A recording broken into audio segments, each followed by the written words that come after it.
Hello everyone, আজকের recipe ইলিশ মাছের ডিমের আচার। প্রস্তুত করতে প্রথমে তেলের ভেতর পেঁয়াজ কুচি ভালো মতো বেরেস্তা করে নিন। পেঁয়াজ বেরেস্তা হয়ে আসলে মাছের ডিমগুলোকে ভালো মতো ভেজে নিন।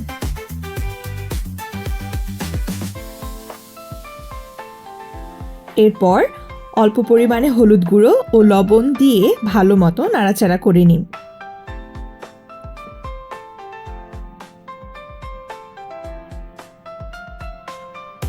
ইলিশ মাছের ডিমগুলোকে ছোট ছোট করে ভেঙে নিন।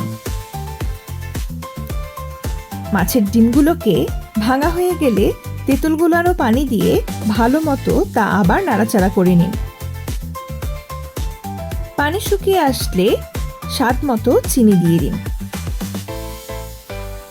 এরপর ডিম ও পেঁয়াজ তেলের উপর যখন উঠে আসবে, ব্যাস এভাবেই পরিবেশন করুন ইলিশ মাছের ডিমের আচার।